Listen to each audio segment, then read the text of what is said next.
Приветствуем зрителей! Владелец Чанган CS35+, с пробегом за 90 тысяч километров делится реальным опытом эксплуатации на трассе и в городе. Две интригующие проблемы – стук в руле на холодную и загадочная стрекоза при разгоне – заставили его перейти на самообслуживание после безразличия дилера.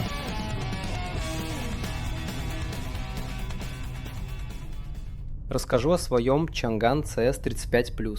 Перекатал масло аж целых 11 тысяч километров. Последние пару тысяч двигатель работал слишком шумно. Даже в салоне стало слышно, как там все работает. Местами машине было тяжело ехать. После замены масла все вернулось в прежний режим. Теперь она шепчет, как котенок. На прошлой машине двигатель, кажется, был не таким придирчивым к маслу.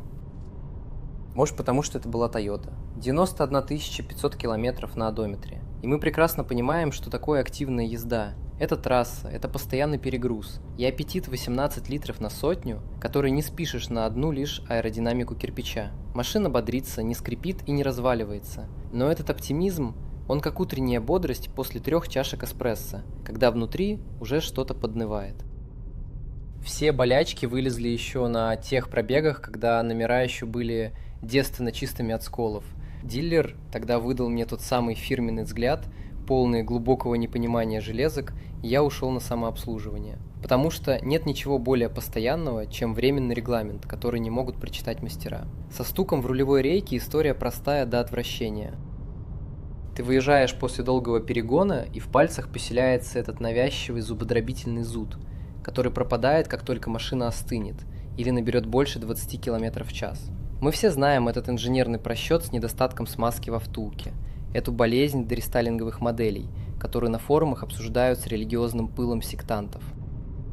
Я приехал к дилеру еще на первом ТО, указав им на стук, а они, словно в ритуальном танце, просто подтянули гайку на рейке и отправили меня восвояси. Разумеется, ничего не изменилось, только теперь гайка была затянута с душой, а стук так и остался моим личным метрономом. Стрекоза – звук, который появился где-то на 30 тысячах и с тех пор никуда не делся. Представьте себе, разгон. Ты ждешь пинка от турбины или хотя бы внятного подхвата, а вместо этого перед самым переключением раздается этот сухой, металлический стрекот. На секунду машина выпадает из реальности. Коробка будто задумывается о смысле жизни и забывает воткнуть нужную передачу.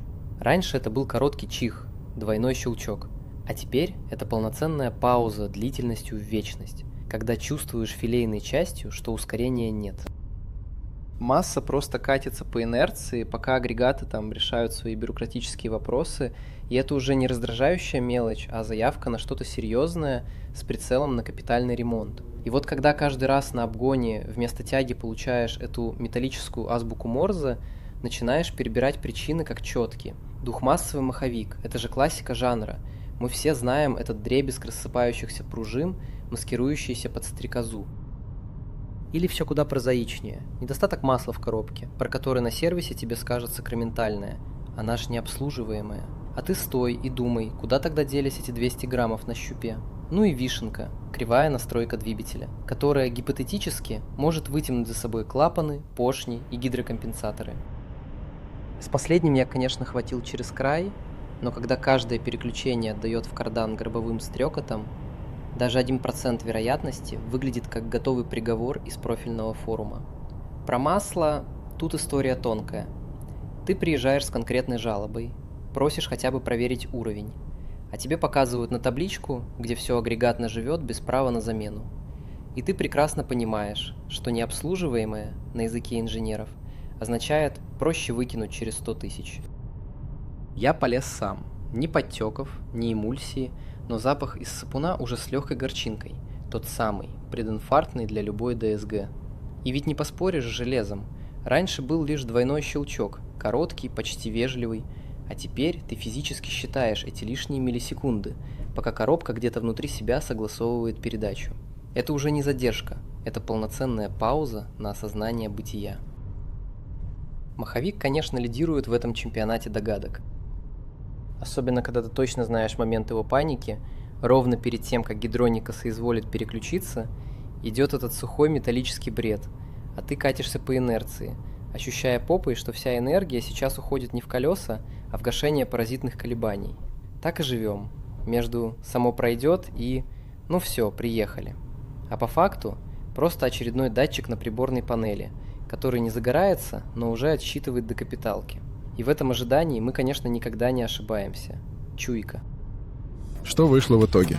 Если хочешь увидеть, как КС-35 Плюс ведет себя на ходу, загляни в наш тест-драйв по ссылке. А рядом найдешь еще один живой отзыв владельца с реальной историей эксплуатации. Весь плейлист по этой машине тоже под видео. Там десятки роликов перед покупкой. Подпишись и жми на колокольчик, чтобы не пропустить новые выпуски.